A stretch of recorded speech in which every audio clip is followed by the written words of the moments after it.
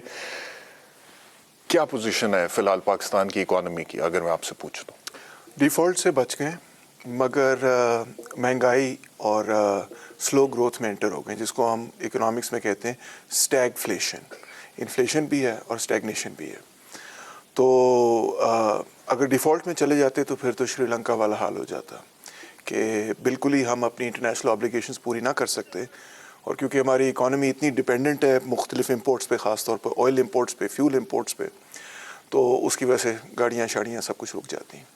اب سچویشن یہ ہے کہ کیونکہ ہم نے آئی ایم ایف سے قبول کر لی ہیں, انہوں نے ہمیں انفیکٹ $2 بلین ایکسٹرا آفر کیے ہیں, 8 بلین تک وہ لے گئے ہیں اپنا enhance programme.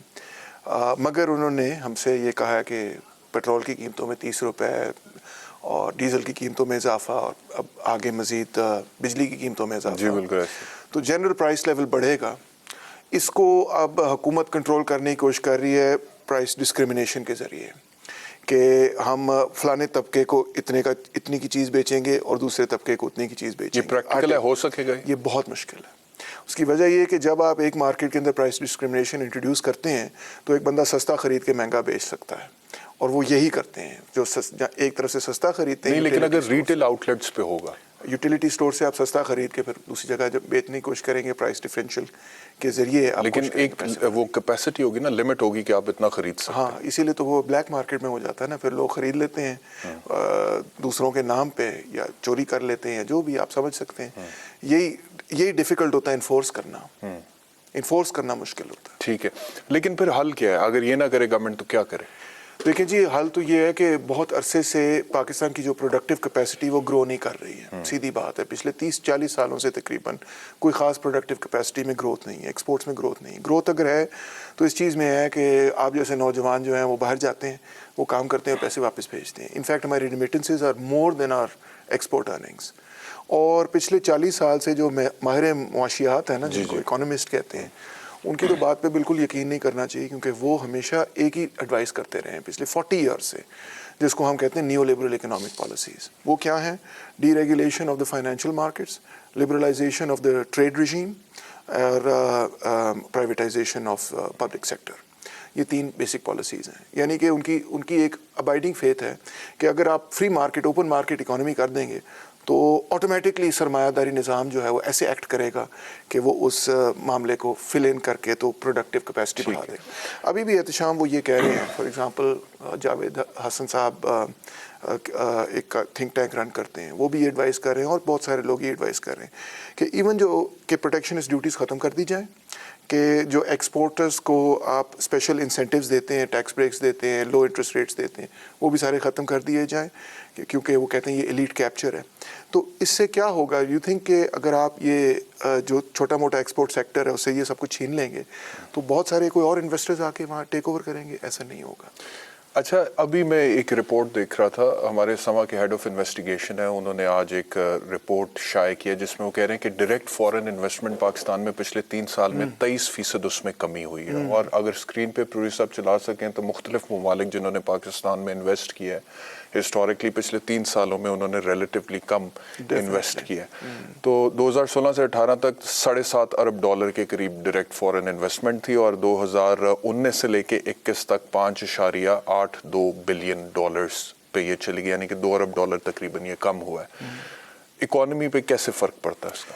F D I کم ہوگی تو اوبیسلی جو ٹیکنالوجی بھی آتی ہے اس کے ساتھ, اور انویسٹمنٹ جب آئے گی تو ڈالرز بھی آئیں گے آپ کے پاس.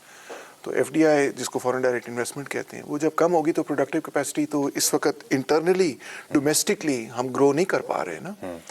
تو ایک ہی ہمارے پاس ذریعہ تھا کہ سرمایہ کاری باہر سے لے آئیں, اندر سے تو بہت ہی پور حالات ہیں، اور اندر کی جو سرمایہ دار ہے وہ بھی اپنے پیسے جو ہے اٹھا کے باہر لے جاتا ہے، اور باہر کا جو سرمایہ دار ہے وہ بھی اگر پہلے پیسے لے کر آیا کرتا تھا تو اب وہ ڈرائی اپ ہو رہا ہے. تو سرمایہ کاری تو پاکستان کے اندر ہو ہی نہیں رہی ہے.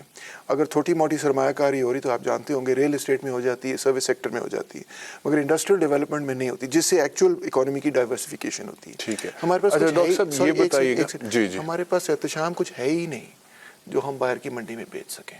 That is the reality. مثال کے طور پہ ہم یہ فونز نہیں بنا سکتے، ہم کوئی گاڑیاں نہیں بنا سکتے، ہم کوئی سوائے کاٹن ریلیٹڈ پروڈکٹس کے کوئی تیسری چیز ہمارے اور لوگوں کو باہر بھیجنے کے. اور جو چیزیں ہم یہاں پہ پروڈیوس کرتے ہیں وہ بھی ہم امپورٹ کر رہے ہوتے ہیں بہت. Exactly right. مثال کے طور پہ چینی ہے یا گندم ہے. That's also true in automobiles and so on, ساری چیزیں. ٹھیک ہے. اچھا یہ بتائیے گا کہ اس وقت جو صورتحال ہے شہروں میں لوڈ شیڈنگ تقریباً 8 سے 10 گھنٹے کی ہے، دیہاتی علاقوں میں 14 سے 16 گھنٹے کی لوڈ شیڈنگ ہو رہی ہے. ابھی آئی ایم ایف کے پاس ہم جا رہے ہیں، آئی ایم ایف نے ہمیں انسٹالمنٹ دینی ہے، آپ نے بھی کہا ہے 1958 سے تقریباً ہم آئی ایم ایف کے پاس جا رہے ہیں، اور ابھی بھی آئی ایم ایف کی قسط تھوڑی لیٹ پہلے سے جا رہے ہیں. مگر ہاں جو مجھے یاد پڑتا ہے جنرل ایوب کے زمانے میں 1958 میں پہلی دفعہ گئے تھے، اور اس کے بعد سے پھر تقریباً ہر حکومت میں ہم آئی ایم ایف کے پاس گئے. میں نے پورا ریکارڈ نکال کے ایک دفعہ دیکھا تھا. اچھا لیکن ابھی بھی جب آئی ایم ایف سے انسٹالمنٹ ڈیلے ہونی ہوتی ہے یا ہو رہی ہوتی ہے تو ہم کہتے ہیں کہ we are at the verge of default. خدا نخواستہ سری لنکا جیسی حکومت. کوئی طریقہ ہے کہ ہم اس وشس سرکل میں سے باہر نکل آئیں؟ اور اگر نکل سکتے ہیں کیسے نکل سکتے ہیں، اور کتنی دیر تک، کتنا ٹائم لگے گا نکلنے میں؟ آئی تھنک کہ جو پورا پیراڈائم ہے نا جو ہم نے فالو کیا ہے، اس سارے پیراڈائم کو چینج کرنا ہوگا. میں نے مثال طور پہ 10 چھوٹے سے نکات یہاں پہ لکھے ہیں، آپ ساتھ شیئر کروں گا. پہلے تو بات یہ نیو لبرلز ہمیں یہ سکھاتے ہیں کہ جی آپ کی اکانومی اوور پروٹیکٹڈ ہے، پروٹیکشنسٹ بیریئرز کم کریں. میرا خیال ہے یہ بالکل غلط پالیسی ہے.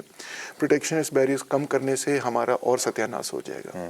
تو پروٹیکشن بڑھنی چاہیے. ریگولیشن آف بینکس جو ہیں انفیکٹ مور ریگولیٹڈ ہونی چاہیے. اسٹیٹ بینک کو جو آپ نے اٹانومی دے دی اور آئی ایم ایف کے ماتحت کر دیا، اس کو ریورس کرنے کی ضرورت ہے. It should be under the government. آپ کو شاید یاد نہیں ہوگا، مجھے یاد ہے کہ ایک زمانہ تھا کہ ہمارے پاس فلوٹنگ ایکسچینج ریٹ نہیں تھا. آپ جا کے مارکیٹ سے ڈالرز نہیں خرید سکتے تھے. ضیاء کے زمانے کے اندر فار انسٹنس، ایوب کے زمانے میں، بھٹو کے زمانے میں فکسڈ ایکسچینج ریٹ ہوتا تھا. We can go back to the fixed exchange rate تاکہ ڈالر کی قیمت اپریشیٹ اس طرح سے نہ کرے. یہ بھی ہمارے پاس آپشن ہے آن دا ٹیبل. ہم اس کو ڈسکس ہی نہیں کر رہے کیونکہ ایسا ابائڈنگ فیتھ ہے. پھر ہمیں ایک ایکسپینشنری فسکل پالیسی چاہیے جس کو کینزین اکنامکس کہتے ہیں، جس سے آپ انٹرنلی گروتھ کو جنریٹ کر سکتے ہیں اور تیزی سے جنریٹ کر سکتے ہیں. پھر ہمیں ایگریکلچر سیکٹر کو امپروو کرنے کے لیے کمپریہنسو قسم کے لینڈ ریفارمس چاہیے، اچھے لینڈ ریفارمس چاہیے. پھر ہمیں یہ چاہیے کہ انڈیا ہمارے ساتھ بیٹھا ہے، ہم اس کے ساتھ تجارت کرنے کے لیے تیار نہیں، کیونکہ کشمیر کا مسئلہ ہم کہتے ہیں جب تک حل نہیں ہوگا ہم انڈیا سے تجارت نہیں کریں گے. تو that's a very bad, economically speaking that's a very bad policy. پھر اوپر سے یہ کہ ہم نے طالبان کو اتنا سپورٹ کیا ہے افغانستان کے اندر کہ اس کے نتیجے میں امریکہ سے بھی اور لہٰذا اور لوگوں سے بھی ہمارے تعلقات خراب ہوئے. We have to reverse that policy. Iran کے ساتھ ہم ٹریڈ کیوں نہیں کر رہے؟ They have the one thing that we need and we have the one thing that they need. ان کے پاس بھرا پڑا ہے تیل، اتنا تیل ہے جس کی حد حساب کوئی نہیں. اور ان کو کیا چاہیے؟ فوڈ، کھانا. اور ہمارے پاس کیا ہے؟ ہم کھانا دے سکتے ہیں. ہمارے پاس انڈس پوری ایگریکلچرل باسکٹ ہے. اور ہمیں چاہیے کیا؟ کیوں ہم بار بار پھنستے ہیں؟ ایک اور لاسٹ چیز، نان کمبیٹ ایکسپینڈیچرس کو کم کرنا ہوگا تاکہ حکومت جو ہے وہ مینیج کی ایک اچھی بجٹ بنا سکے. ٹھیک ہے. آن دیٹ پوائنٹ بریک لیتے ہیں، بریک کے بعد واپس آتے ہیں.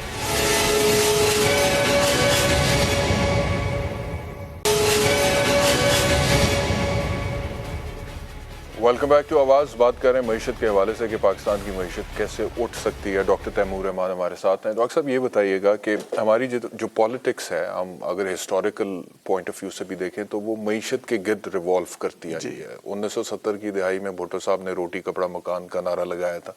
ابھی بھی اس سیگمنٹ کے آغاز میں جو میں دکھا رہا تھا پرائم منسٹر اور سی ایم کے پی کے درمیان جملوں کا تبادلہ، اس میں بنیادی ایشو جو تھا وہ آٹے کا تھا. یہ اور بات ہے کہ وہ بھول گئے سی ایم کے پی کے اس حوالے سے.